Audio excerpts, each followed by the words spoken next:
Welcome, listener, to the Right Here, Right Queer podcast. I'm Sebastian Nothwell, here today, joined by R.K. Ashwick. Hello. Carolina Cruz. Hey. Noah Hawthorne. Hello. And Tess Carlotta. Hiya. Here to talk about one of our favorite subjects, independent bookshops. Yay! So what is it that we all love about independent bookshops? They are cute. Very cute.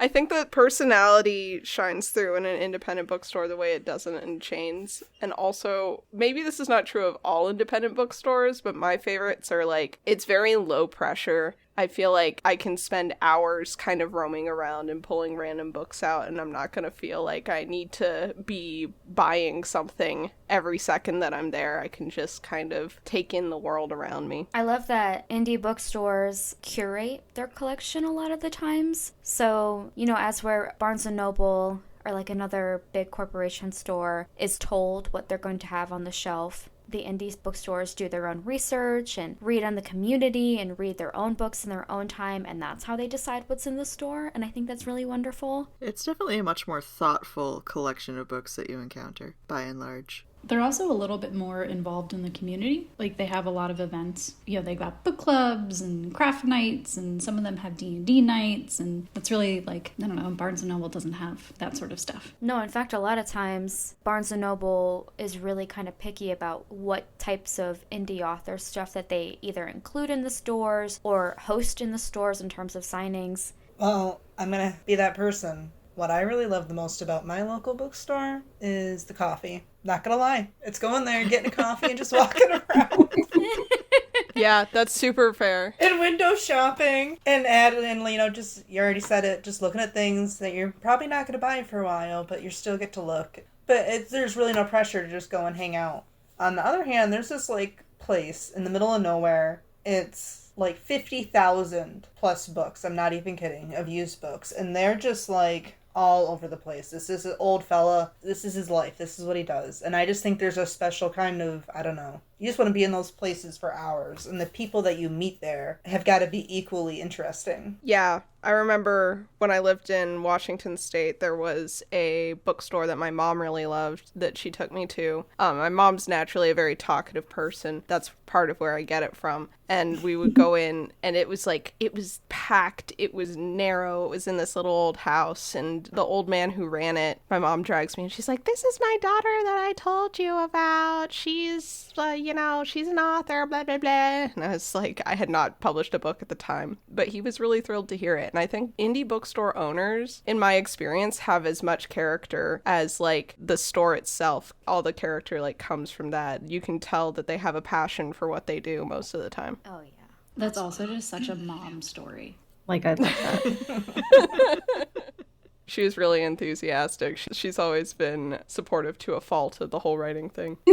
Another thing I've noticed about indie bookstores is that, and I'm sure this isn't the case across the world, but in my experience, when I travel to new places and go into an indie bookstore, it tends to be the most queer-friendly place in the area, if the area is slightly less queer-friendly, because I feel like there's a certain empathy and care that comes from curating a collection for a wide variety of book people. And we know how to read, don't we? We love books. So I think that every time I walk into an indie bookstore, and they'll very proudly display a lot of queer merchandise and queer books, and it's just kind of not like that anywhere else. It also harkens back to the history of queer bookstores specifically as community hubs, where pre-internet, that was where you could get information about your community and your community's history and connect with other like-minded people. Yeah, that makes a lot of sense. Yeah. Yeah, absolutely. Unfortunately, a lot of these were essentially bulldozed by Barnes & Noble, but they're making something of a comeback, surely. Every time we diss Barnes & Noble, take a shot. It'll be a drinking I game. know, right? It's gonna be bad. Don't come for us. Do come for us, because I will fight back. I'll die on this hill. There you go. That's better. That's better. Nina's spoiling for a fight, so let's go. One thing I will say about Barnes & Noble, this happened in my community last year, and I don't think this is either you were going to tell this story or I was, so I'm excited. Okay, so the whole reason we're recording this episode is to celebrate Indie Bookstore Day, and on Indie Bookstore Day last year, Barnes & Noble had this big event where they were getting all the indie authors there to like sign their books. And it really pissed me off, and I don't want to speak to the bookstores, but I'm sure that the local bookstores, like the indie bookstores, weren't happy because they get one day a year where they get the focus and the patronage, and Barnes & Noble has to pretend to care about the indie authors for once. Like, they never reach out to us. They never want to, like, include us in things. And then the one day they want to do that is to get as indie as they can on Indie Bookstore Day. And I thought that was really not classy. And sweep it out from underneath the indie bookstores in town. Right. That was almost certainly an order from corporate. Right. No, I don't think any of the individual people here in town did it. Or if they did, then look inward. But yeah, that's a very, like, strategic fucking move. They're like, uh-oh, the only brick-and-mortar bookstores anyone cares about now are independently owned. Uh-oh. Uh-oh. Exactly. Like, their people are going to be going and buying books, and it's not going to be with us. We have to make sure that we pull attention away. I will say that did lead to a net positive, because an indie bookstore that Tess and I really enjoy did end up holding an event for those of us who were not invited to Barnes & Noble. And I know that I certainly made some really good friends during that event. Oh my god, was that last year? That was last year. Oh, that was great. That's really awesome. The passage of time is fun. How's the passage of time treating you over there, Methuselah? You okay? Methuselah, that's a deep fine. cut. That voice sounded like it came from beyond the grave. It felt, the way that I felt when they said that I was beyond the grave.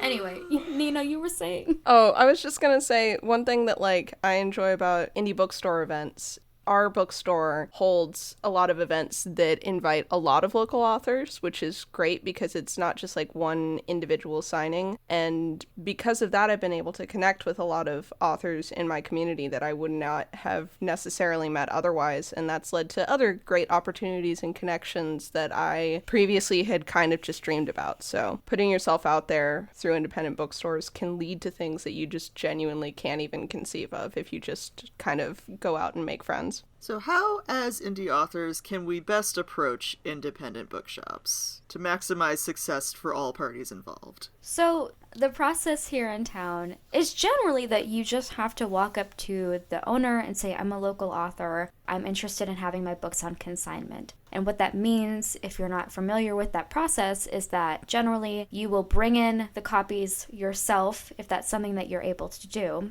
They'll keep the books on the shelf, and if they sell, you get 80% and the store gets, well, the percentage can be decided by the store. It depends on the bookstore, yeah. Our bookstore is 80% and 20%, which is really, really generous. It's insane, but I appreciate them for that. So that's one way, and that has like pros and cons, because if you have a difficult time driving to the bookstore, or you don't have the money to buy like stock ahead of time to then sell later, that can be kind of difficult. But otherwise, if your book is on Ingram Spark or another global distributor, the bookstore can order it either on demand or order copies for themselves. For me, I emailed the bookstore, and for some reason, the owner, Kyle, he like emailed me back and was like, let's have a meeting with my wife. And I was like, okay, bro, this is so scary, but whatever the heck you want, princess.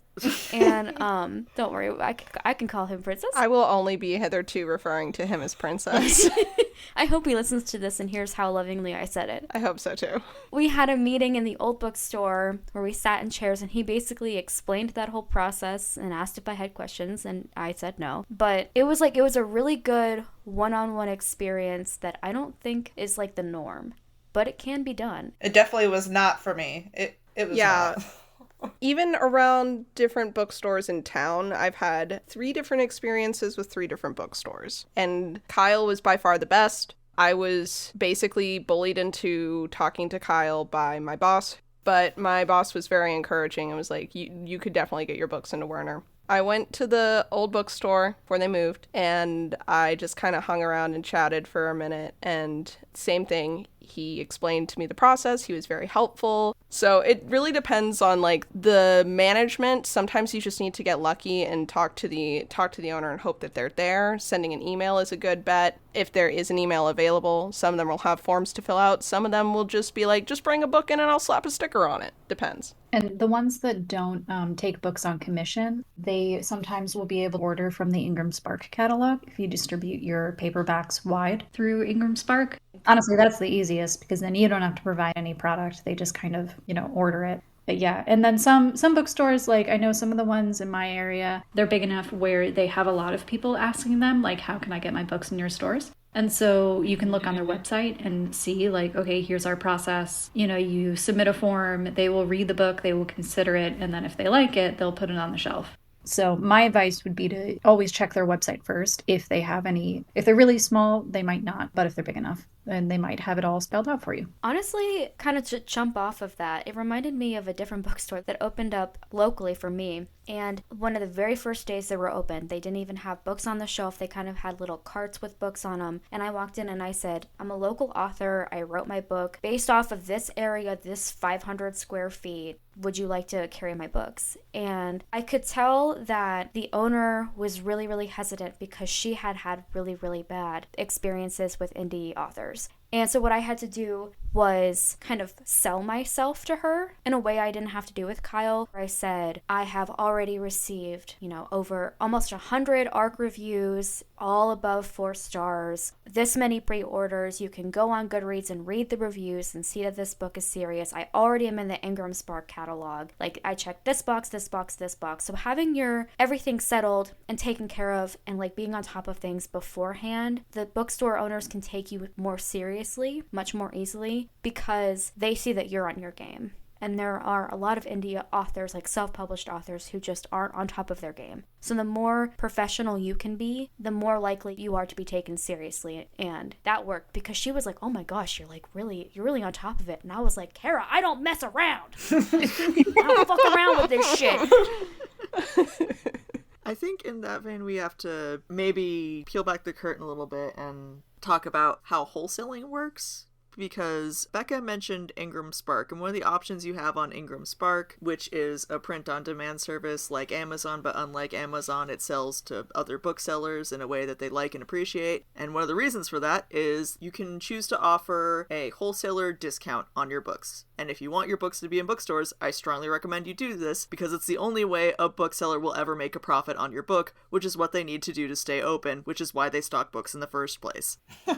And this is usually 40 to 55% of the list price. Yeah. If I'm correct. I believe so. I think they usually prefer 55 is what they set you at. Yeah.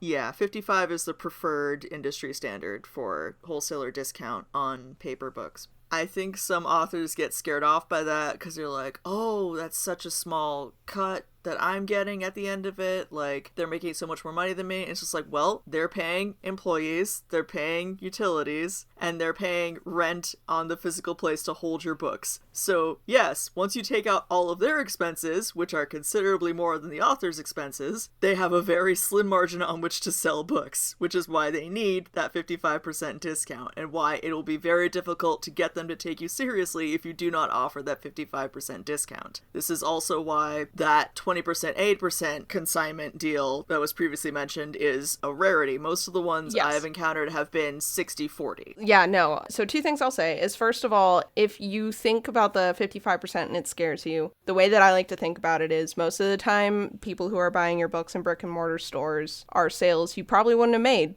otherwise. So it's kind of like you wouldn't be getting those sales at all. So, not to be like better than nothing, but there is something about seeing a book in a brick and mortar store with your own 2 eyes that is going to be different than having to see it on social media and all this stuff. So, there is that to take into account. It also saves you as well from shipping books. By the time you get it sent to you, sign it and do whatever and send it out. That's a lot of money in shipping. And oftentimes I'll go to the local bookstores and I'll sign my books. And like, that's just kind of a fun thing. If you go and you buy, you're like, oh, this is a local author, and they signed it. Like, that's just a cool thing as a reader. Yeah. Agreed. Another thing, too, is like, so this happened with me. And I'm sure, again, this is like every bookstore is different, but Warner happens to be filled with a lot of romance readers. So when I published Kitten Basie, a handful of the booksellers who worked there read it and really, really, really liked it. and then they sold it way better than I ever could have. Like every day they'd be like, oh, you're queer and you like romances? We have a local author and she's got this really cute book. And they would sell it. And then it sold really well that year because the booksellers were doing their job, but also supporting me. And that wouldn't have happened if I hadn't made that connection with them and brought my books in and trusted them and all that stuff. So There's a bookstore in Texas that also does very similar with my books, definitely selling my less popular series far better than I ever could.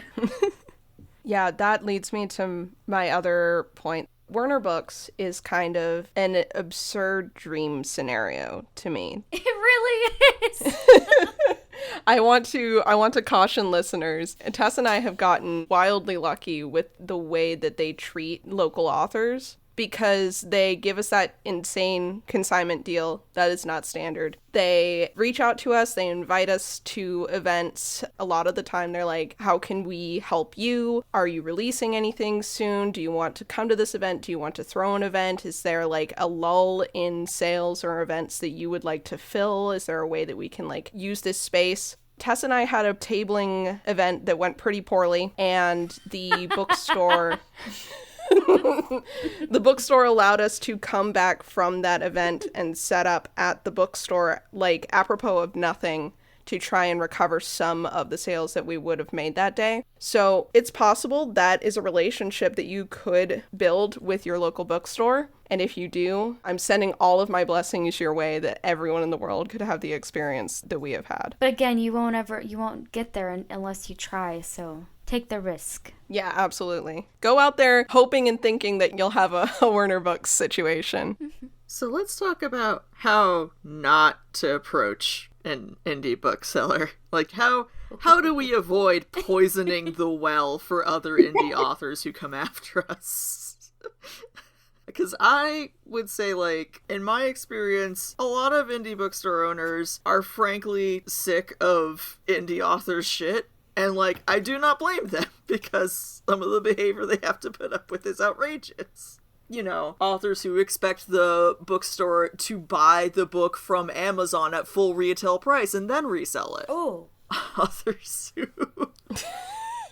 Authors who frankly haven't bothered with cover design or copy editing or editing of any kind or story structure or binding. Favorite of mine is handing in a spiral bound, don't do this, a spiral bound book. Yeah, I've seen it happen. Oh my god. I feel like you could get away with that if it was like a zine or a cookbook, right? And this was like a local indie punk shop, because like that's worked. Oh yeah, I've seen bookstores sell zines before, but I don't think that was what was going on there.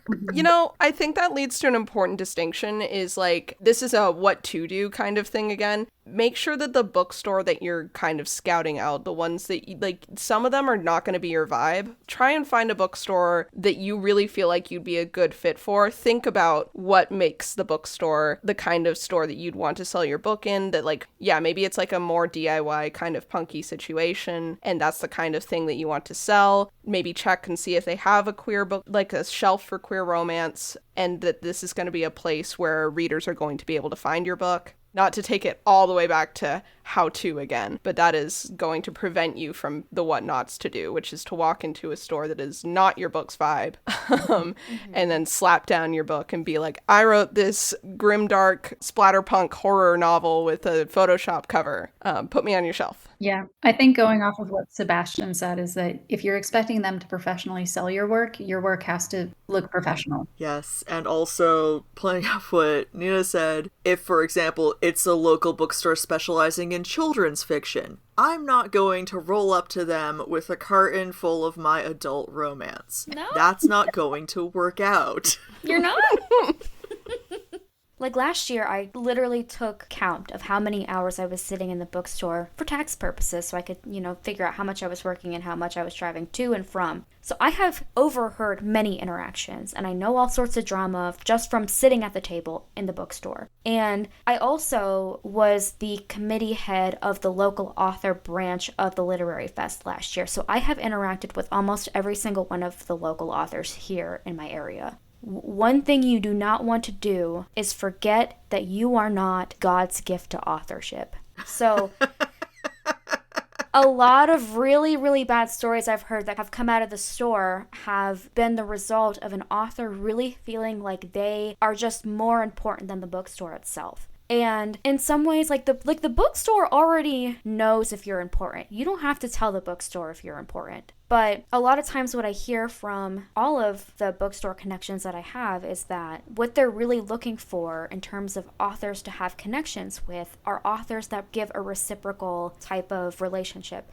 where, you know, obviously Warner does a really great job of supporting me and my books, and they sell them and they invite me in and they put me in positions of leadership for the local authors and everything. But I also stay extra to help set up and tear down events. I go on my podcasts and talk about how much I love it, and I advertise it all the time, and they know that I'm just excited to be affiliated with them as they are excited to be affiliated with me. And there's a lot of indie authors who have gone into the store and been like, why haven't you reached out to me for this event? Why did you not want any of my release? Why did you not reach out to me? And the bookstores, the owner, his first thing is, well, did you read the newsletter? And they're like, I'm not signed up for the newsletter. Mama, if you're not signed up for the newsletter, you're not going to get news on, here's the link to sign up for this event. If you don't care enough about the bookstore to be signed up for the newsletter, you're not going to be included in the bookstore's community, and you're not going to reap the benefits. It's a reciprocal thing. And there's been so many indie authors who have shot themselves in the foot, because once that relationship is ruined, it's really, really, really hard to repair,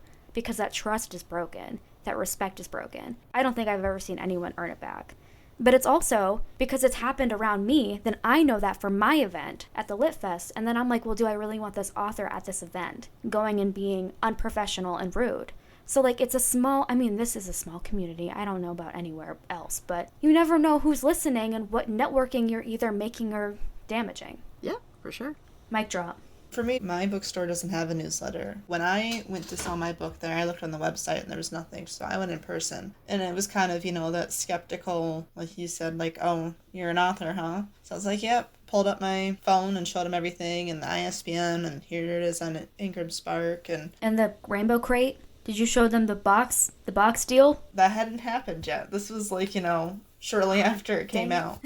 Okay. I go in there all the time and I share their stuff all the time on social media and things like that. And it is, like you say, a relationship. This is true of, like, basically anywhere. I feel this way about, like, if you're going to apply to work somewhere, maybe have it be somewhere that you go sometimes. And with bookstores, it's even more true. It's like, if you're going to try and sell your book there, being someone who reads and being someone who goes in and buys books at this bookstore and already kind of being a face they recognize. Yes, exactly. Yeah, it'll help a lot. I know that with Werner, I had been looking for a used bookstore in town because where I grew up, there was a used bookstore that I volunteered at growing up that had a lot of, like, really cheap paperbacks and stuff. So the first thing with Werner that I knew was that I wanted to shop there. And I still do. Primarily, I love Werner to sell my books, 100%. I love my relationships with the people there and being able to spend time there and feel supported. But I also really love buying books there. I know that I can ask the owner for book recommendations. I know that I can ask the other employees for book recommendations, and they're going to give me good, thoughtful recommendations and such. So how many times can I say recommendations in 30 seconds? But More. The point being, like, if you like to read and you haven't already, and you're, like, used to kind of buying books online or in Barnes & Noble and what have you, and your first thought about indie bookstores has been,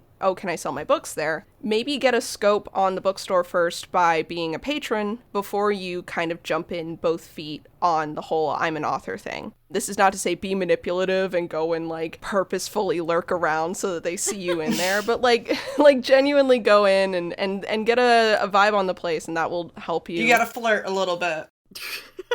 Exactly. Flirt a little bit, but don't get too freaky. But also, shouldn't that be the fun part, is, like, going book shopping? Yes. Yeah. It is. Should be Yeah. easy. Absolutely. I have bought so many books I don't need from that store.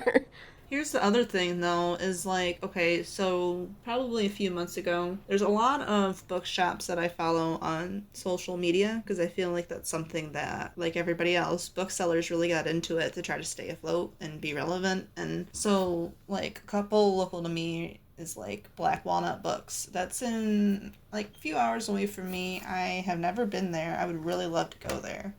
And So I guess instead of going and shopping around in there, the next best thing is just keeping updated with what they have going on, because you can't always make it places, and you can still support them in other ways. Yeah. That's so true. Another cool thing to not do, kind of bouncing off of what Becca said about checking the shop's website to see what their indie author policy is. Don't show up day one the first time you walk into this bookshop with a cart full of books saying you have them for consignment. Yeah. And so many beautiful, wonderful bookshops whose websites I have perused beforehand because I enjoy thinking ahead, have had to put out loud on their websites, don't just leave books here and walk away.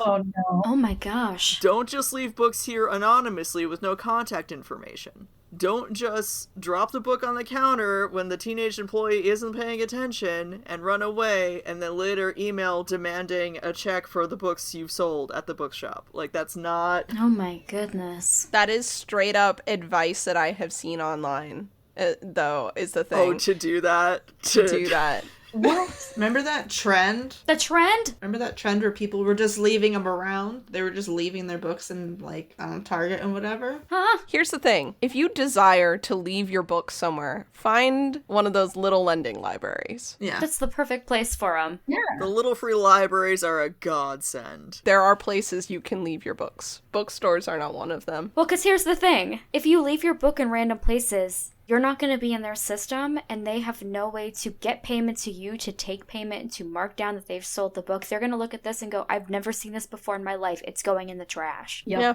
this is not a Gideon Bible situation. Which is going to be very awkward for the customer trying to bring it up to the desk, being like, I want to buy this. Good for you. Like, no, it's not going to go well. It's yours to keep. Finders keepers. Yeah, take it, I guess. Or demanding a check for the books you've sold, and then when they say this book isn't in our system and you never talked to us and you never told us you were doing this, and it's frankly kind of weird that you're expecting money from us now, assume that they are lying or stealing or trying to cheat you and demand money, or else you'll take it to Yelp or what have you. Yelp. Yeah, that's definitely how not to set up a relationship with an indie bookstore. A professional business relationship. Mm-hmm. I think it's born out of potentially a fear of talking to people and a fear of rejection. Get over it. Okay. I love you. Get over it. If there's one thing we want you to walk away with from this episode, it's get over it. It's legitimately the worst they can do is say no, and the best that can happen is on a crazy, I hope this happens to you. It can change your life for the better. Yeah. I will say, one time Becca and I were in Buffalo. Random lore drop. And we went to a bookstore and we asked the guy working the counter, we were like, so, if we're an indie author and we have a book, could we have it in this store? And he basically was like, yeah, but we really only keep local authors here. Are you local? And Becca was like, no, not really. And I was like, no, not really. And we just kind of went, okay. And I walked away and I told Becca, I was like, that guy does not know that he just missed an opportunity to stock the book of R.K. Ashwood. Bro, that's a missed fucking opportunity. It's okay. But that's okay because we didn't throw a fuss. He said, no, thank you. We said, all right, cool. Thanks for having us today. And we walked away respectfully and nicely. And we said, la la la la. And then we liked it so much, we went back. Yeah. The next year. You've bought several books from that bookstore. I have gotten many books from that bookstore.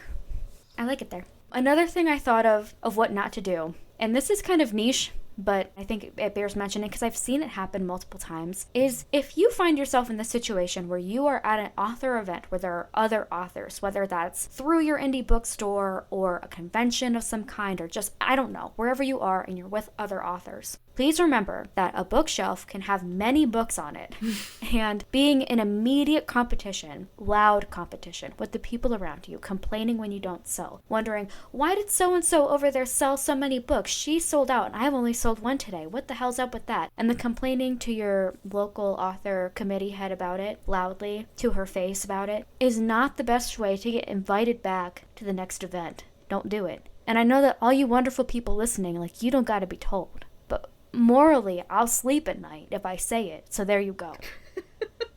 It really does speak to the point that everyone's made 10 times over already, but yeah, you're building a professional relationship try to act like it. Yeah. Another tip that I probably should have saved for the what to do section, but we'll impose structure later in post, is author events at independent bookstores. If you are an indie author, you may have a certain amount of reach. You may even have global reach. You may have many hundreds, if not thousands, of followers on the internet. This is a good point. Keep going.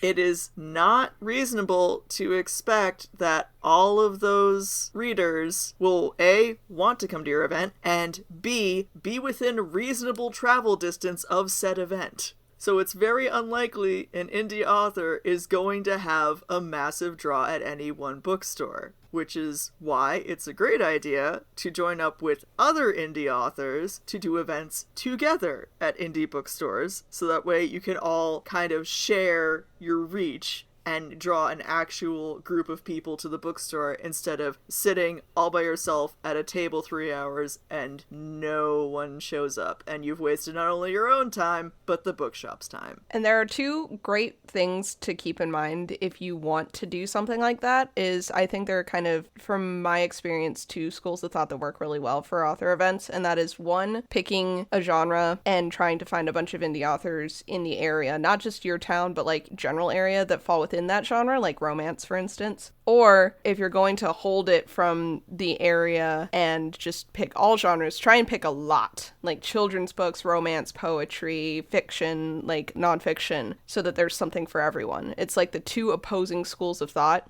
that I think both work equally well for different reasons. Yeah, when I did the Lit Fest, we had all sorts of people, and I organized their tables by genre, so that people could kind of look and see, oh, those are all the romance books, or oh, these are all the children's books. And there was one woman who, she had like a romance book. She didn't want to be around the other romance authors. I said, are you sure? And she said, yes, it's what I want. I said, okay. And I put her in between, like, I think it was like the fantasy and the horror people, and she didn't sell any books. And I was like, well, there you go. Yeah, don't be afraid. This is true of all the time. Other authors are not your competition. They are your allies. This is something that Tessa and I have done events together. Oh my god, we're insufferable. We found this great synergy, which is if someone is interested in the covers of our books, but isn't interested in the premise of, like, mine, they will almost certainly be interested in Tessa's. And if they look at Tessa's cover and they are like stuff and they're not necessarily interested in the cozy romance, there's a high potential they'll be interested in an epic fantasy if they're already over here because of the covers. So, like, this is true with the idea of being in a bookstore that has a lot of indie books in it. Is like, that's a good sign, because overall a bigger indie or like local author section means that it's going to draw more attention, more people are going to be over there browsing, more books sell. That's just going to be the way that it works. Community over competition. Always. Also just less stressful if like you're able to have other people there and also you're friendly with the other people. Oh yeah. Like I've done some events where it's just me and it's scary. It's scary. It's very scary. Even like when Nina and I were first getting to know each other, I think we did an event shortly after, and I just was so happy to see them. I was like, oh my god, that beautiful face. Hello. Please sit next to me. I think there was like one event that you were like maybe not supposed to sit next to me originally, and I was like, Kyle, put that person right next to me right now, or I'm gonna freak out. Basically, what not to do. Don't isolate yourself. Don't go in, just drop your books and kind of leave. Do subscribe to the newsletter. Do go in often. Ask if there are any events that they're hosting. Ask if they'd be interested in hosting any events. Ask what you can do to help. If there is, like, if they have any barriers, ask if you can, like, within reason, obviously, have some, know what you're capable of and whatever. But if there is, like, a barrier to making it happen that you can help with, see if you can make it happen. Yeah. So of the many independent bookstores we've known and loved, which are our favorites and what do we love about them? I have a whole list. Well, the one that Tessa and I went to in Buffalo, it's the Talking Leaves bookstore. That one is very fun and it doesn't have coffee in it. It's right next to a cafe, so that is super fun. Yes. So not in my area, in Pflugerville, Texas, which is just north of Austin, there's the Book Burrow. They were, I think, maybe the first to stock my books and also have me in for events. So that got me like introduced to how to do an event, and they're awesome and I love them and they're great. And then in my area specifically, there are a lot because I'm in a big city, but I'm going to recommend the Ripped Bodice in both Los Angeles and New York. And then I'm also for used bookstores, I'm going to recommend the Iliad in Burbank. Damn, you get around. I had a list. Well, it's not like I've done events in all of those, but yeah, the Iliad is just adorable, and it has a cat. And the Rip Bodice I have done an event at, and they're just very fun. I actually did a birthday party at the Rip Bodice when I just told all my friends, meet me at the bookstore. We're going to go shopping at the bookstore for my birthday. Oh, hell yeah. Oh, I'm stealing that. Yeah, it was awesome. Highly recommend. Well, obviously, I have talked about Werner, and I will never not talk about Werner books. I also have one that is kind of coming from a friend of mine who lives in Seattle. Left Bank Books. It's kind of off of Pike Street in a way not everyone finds it, but it is near Pike Street, so that's a touristy area. So if you're in Seattle, you'll probably get down there. And also in the Capitol Hill area of Seattle, there is Elliott Bay Books. So if you're looking for books in Seattle, those are two places you might want to check out. Otherwise, absolutely 100% love Werner Books and coffee. Their coffee is good. Their book selection is great. They do a great deal for trade-ins on used books as well for store credit, which I use a lot because I have an addiction. First of all, what is this sorcery about a used book credit? You can turn in books for store credit? Yeah. Yeah. That's amazing. My goodness. You turn in books, and then you can use book credit for 25% off of new books, and then 50% of the value of a used book. It's crazy. Again, this bookstore, it's been in operation for a long time, so whatever they're doing is working. And when we were first moving houses, we got rid of a lot of Star Wars books because we had a lot of Star Wars books that we did not want. And that got me so much store credit, I still don't think I've worked it off yet. That's amazing. My favorite bookstore that's local to me is the Brewer Bookstore. I really love their coffee. I love their books. Like I say, it's more geared towards the people at the university, but I think they're kind of branching out and trying to connect with local authors more. So I'm really looking forward to that. There's also that other bookshop I was talking about. It's like really low key, but it's got lots of books. That's the Birch Bark Bookshop. I also want to talk about bookshops I want to go to. I kind of talked about it before, the Black Walnut Bookshop and the Golden Bee Bookshop. Obviously, Werner, I'm not going to belabor it. I love Kyle. I love the staff. They're very good to me. I also want to shout out Tia Bookseller. That's the one that I met right when they were opening, and the owners have been super, super great to me, so I appreciate them. I also like, just to bring it a little further south than Pennsylvania, McKay Used Books in Manassas, Virginia, outside of DC, is a really, really awesome used bookstore that I went to approximately 48 hours before drafting Kitten Basie for the first time, so slay on. Slay on.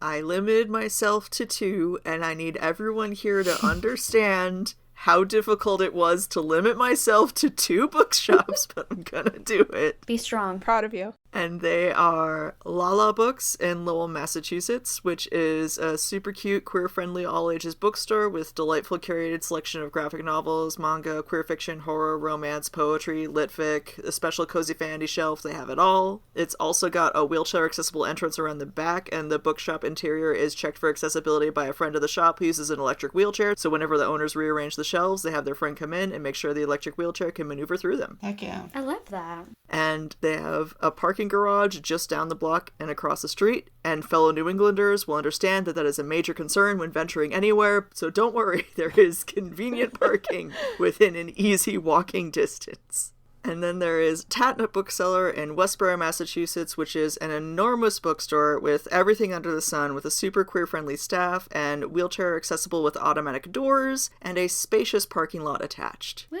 We love a spacious parking lot. We do love a spacious parking lot for easy access to transporting bags and boxes full of books to and from the bookstore. And then the very, very last one I wanted to mention is the Book Loft in Columbus, Ohio. They have 32 rooms of used and bargain discounted books. And it's like you go in and you walk and you're like, am I in the Twilight Zone? The answer is yes. Friend, welcome to the Twilight Zone. Welcome to all 32 rooms full of books. Please have fun exploring. So if you're in the Ohio area, that's a really awesome one too. Heck yeah. Final thoughts on indie bookshops? They're great. Go to them. We love you, indie bookshops! Oh, I have one more thing. I think when it comes to places like these, they are what we make them. So if you want places like these to stick around, make sure you're, doing all the things we said. Or not even all of them, just one or two of them. And that's really important too, because they can't keep going if you don't support them. Very true. Well, thank you, listener, for joining us on this rambling tale of our affection for independent bookstores. Damn, you say one thing about a bookstore once, and it's rambling.